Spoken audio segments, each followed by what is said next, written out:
स्थिति नजर आ रही है आपको? शांता मीणा की स्थिति तो प्रबल है अभी। और चुनाव में वैसे रेशमा मीणा, रेशमा मीणा भी है, अब टक्कर तो है दोनों की। बाप का असर। बाप का असर तो पिछली बार वैसे ही रहेगा। सलूम्बर चुनाव कांटे की टक्कर चल रही है भाई साहब। बाप पार्टी और उसके कांग्रेस बीजेपी की कांटे की कांग्रेस टक्कर में नहीं है? कांग्रेस भी टक्कर में है, पर वो तीसरे नंबर पे लग रही है अभी मुझे। अच्छा, क्यों लग रहा है ऐसा? ऐसा वो कुछ समायोजन नहीं हुआ पार्टी का टिकट देने में, उसकी वजह से लग रहा है। पार्टी में दो फाड़ हो गए अभी। जैसे सिटी का काम होना चाहिए उस हिसाब से नहीं होता है, और होगा अब धीरे धीरे। जैसे मोदी जी का काम अच्छा है, उनको देख के देते हम तो। बीजेपी के कामकाज से आप संतुष्ट हैं? उस हिसाब से संतुष्ट है। कहाँ के रहने वाले हैं आप? ये हाँ, क्या बताना चाह रहे हैं आप? क्या बताना है। 25 साल तक हमारे नगर पालिका सलूम्बर में भारतीय जनता पार्टी की थी, अच्छा काम होता था। और हमें राजीव गांधी से लगाकर अभी तक अच्छा काम होता था, कुछ नहीं। इन्होंने राजनीति खेल के इन्होंने नगर पालिका कांग्रेस की बना ली। ठीक है, कोई काम नहीं, कोई काम नहीं। राजस्थान में आने वाले दिनों में 7 सीटों पर उपचुनाव होने वाला है और इसी कड़ी में उदयपुर से सटी हुई सलूम्बर विधानसभा पर भी उपचुनाव होने वाला है। भाजपा के विधायक रहे अमृतलाल मीणा के निधन के बाद यहाँ पर बीजेपी ने उनकी पत्नी शांता मीणा को मैदान में उतारा है। वहीं कांग्रेस से इस बार रेशमा मीणा को मौका मिला है। इन दोनों प्रमुख पार्टियों के अलावा भारतीय आदिवासी पार्टी के जितेश कटारा एक बार फिर मैदान में है। 2023 के चुनाव में भी वे इसी सीट से चुनाव लड़ चुके थे और उसके बाद तकरीबन 11 महीने बाद हो रहे चुनाव में वो फिर बाप के अधिकृत प्रत्याशी बनकर लोगों से वोट मांगने जा रहे हैं। इस वक्त हम सलूम्बर के बस स्टैंड पर मौजूद हैं। देखिए, ये सलूम्बर सीट जो है उदयपुर से सटी हुई सीट थी और उदयपुर जिले से ही अलग करते हुए पिछले साल यहाँ नया जिला बनाया गया था। हालांकि नया जिला बना, मगर उसके बाद कामकाज के लेकर और अन्य चीज़ों को लेकर उतने दावे जो हुए थे वो यहाँ शायद साकार होते नजर नहीं आ रहे हैं। देखिए, सलूम्बर की कहानी थोड़ी अलग से इसलिए हो जाती है कि यहाँ पर प्रमुख तौर पर जो मांग सामने आती है वो ये कि यहाँ पर किसी तरह का नेशनल हाईवे नहीं है, मुख्यालय से रेल कनेक्टिविटी नहीं है और जयसमंद जैसी कृत्रिम पानी की जो सबसे बड़ी झील है एशिया की, उसके होने के बावजूद इस कस्बे के अलावा आसपास के 100 से ज़्यादा गाँवों में पेयजल की समस्या बड़ा मुद्दा बनी हुई है। इसके अलावा रोजगार को लेकर जो पलायन है वो भी क्षेत्र का बड़ा मुद्दा है। बस स्टैंड पर हम मौजूद हैं, लोगों से बातचीत करते हैं और समझते हैं कि इस बार जब वे वोट कास्ट करेंगे तो उनके दिमाग में क्या कुछ रहने वाला है, लोग क्या सोचते हैं, क्या कुछ उनके मुद्दे हैं। इस वक्त हम यहाँ एक पान की दुकान पर मौजूद हैं। क्या नाम होगा भाई साहब आपका? क्या नाम है भाई? मेरा नाम विमल प्रकाश। बोलिए, क्या मुद्दे हैं, क्योंकि 11 महीने बाद फिर चुनाव हो रहे हैं सलूम्बर में, लोगों के दिमाग में क्या है? क्या है, जैसे काम तो बीजेपी ने काम अच्छा किया है, पहले अमृतलाल जी ने बहुत अच्छा काम किया है।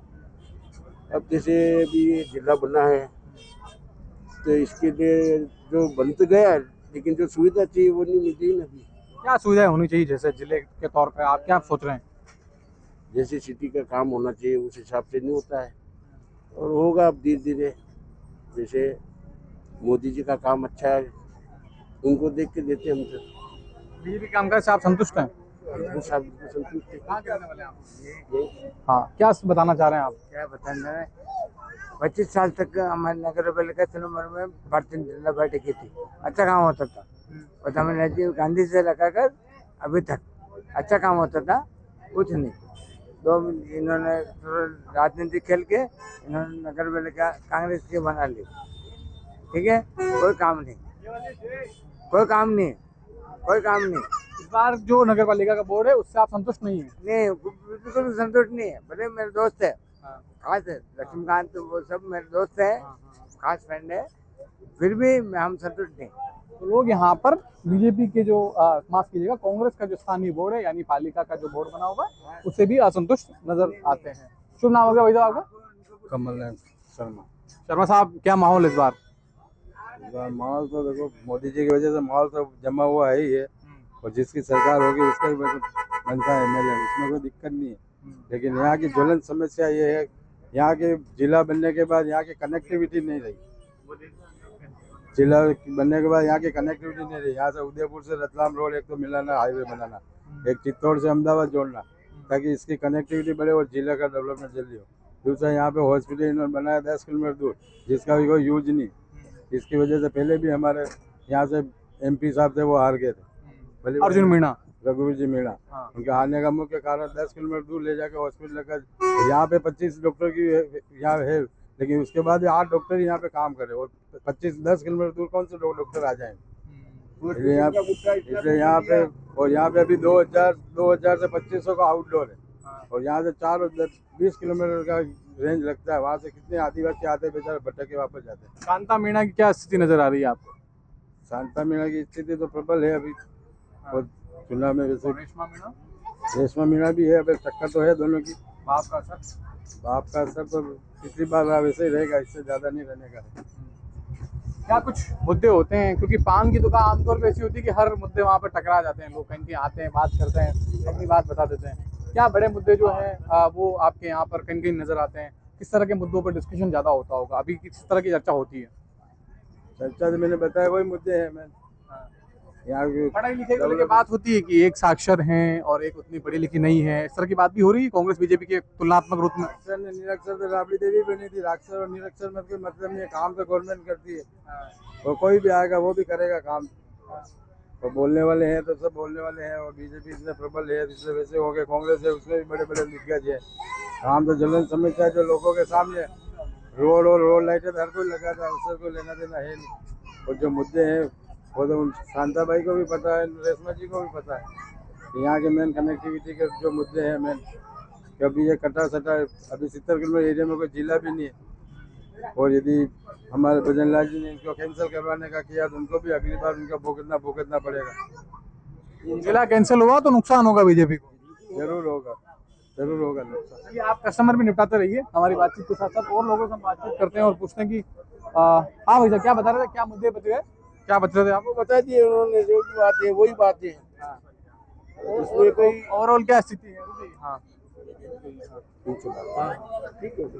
तो देखिए, और अलग अलग तरह के मुद्दे हैं, लोगों की अपनी बातचीत है और अपने तर्क हैं, लेकिन इस बीच और क्या लोग सोचते हैं। क्या नाम हो गया भाई साहब आपका? पवन बोई। क्या माहौल है चुनाव का इस बार? मेरे को नहीं पता इसके बारे में। बात नहीं करेंगे। देखिए, आमतौर पे लोग चुनाव में बातचीत करने से यहाँ बचते नजर आते हैं। इस तरह की सियासत आदिवासी इलाकों में खासतौर पर कहीं कहीं देखने को मिलती है।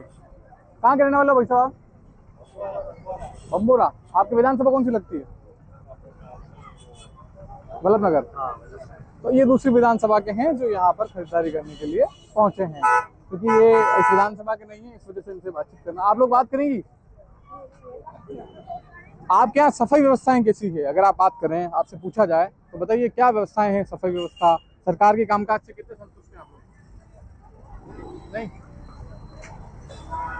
लोगों की अपनी शर्म है, लाज है, मगर उस बीच बड़ा मुद्दा ये कि लोग यहाँ की नगर पालिका की जो व्यवस्था है, क्योंकि यहाँ पर फिलहाल कांग्रेस का बोर्ड बना हुआ है, कांग्रेस के बोर्ड को लेकर थोड़े नाखुश नजर आते हैं। और भी लोग हैं, उनसे बातचीत कर सकते हैं। शुभ नाम भाई साहब आपका? देवीलाल मेघवाल। मेघवाल साहब, क्या स्थिति लग रही है इस बार सलूमपुर चुनाव में? सलूमपुर चुनाव कांटे की टक्कर चल रही है भाई साहब। बाप पार्टी और उसके कांग्रेस बीजेपी की कांटे की टक्कर में नहीं? कांग्रेस भी टक्कर में है, पर वो तीसरे नंबर पे लग रही है अभी मुझे। क्यों लग रहा है ऐसा? ऐसा वो कुछ समायोजन नहीं हुआ पार्टी का टिकट देने में, उसकी वजह से लग रहा है। पार्टी में दो फाड़ हो गई अभी। अब बड़े मुद्दे के तौर पर हम देखें तो क्या ऐसा मुद्दा जो हर बार होता है मगर साकार होता नजर नहीं आता? हर बार चुनावी मुद्दा बनता है मगर खत्म हो जाता है। सर, यहाँ की राजनीति बहुत खराब है सलूमपुर की। दोनों तरफ जिस तरफ पड़ना भारी होता है उस तरफ झुक जाते हैं। तो फिर तो सरकार है, तो क्या बीजेपी खाते जारी क्या सीट? हो सकता है, फाइनल नहीं कह सकते हैं।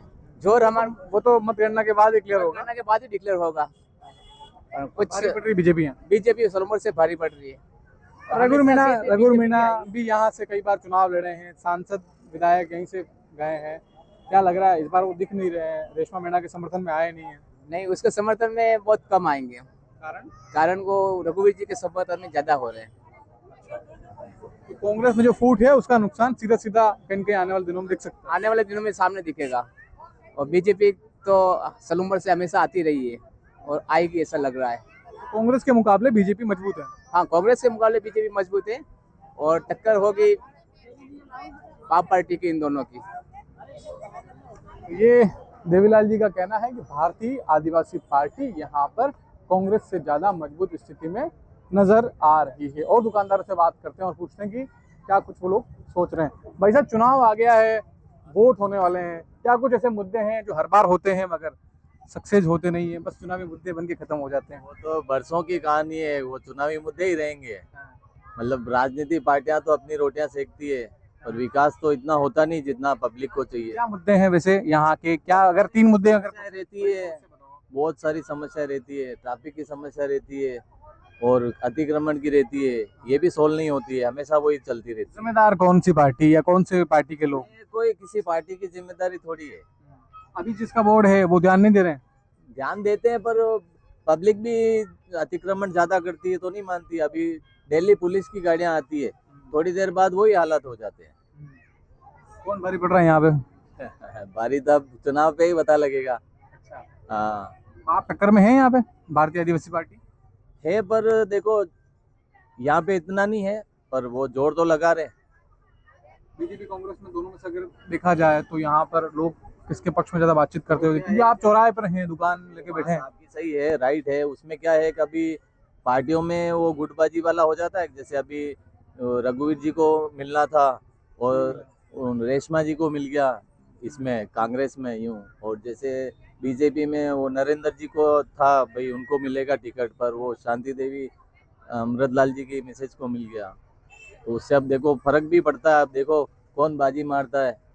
बाकी पार्टियां तो दोनों जोर लगा रही है, पार्टियां दोनों जोर लगा रही है, बाप पार्टी भी लगा रही है। अब देखो दोनों पार्टियां यहाँ जोर लगा रही है, ये स्थानीय लोगों का कहना है। हालांकि सलूमर नगर का एक बड़ा मसला अतिक्रमण का भी नजर आता है। इसके अलावा पलायन और पानी की समस्या भी इस इलाके की है। इसके अलावा रेल कनेक्टिविटी और नेशनल हाईवे की मांग भी लगातार चुनाव में यहाँ पर उठती है। ऐसे में जब सत्ता में बीजेपी है और बीजेपी यहाँ चुनाव लड़ रही है तो उम्मीद जो बीजेपी को लोग वोट करने वाले हैं वो ये मानते हैं कि शायद बीजेपी को यहाँ चुना जाए, उसका फायदा हो सकता है सरकार इस इलाके को दे दे। सतीश शर्मा, सलूमर, राजस्थान तक।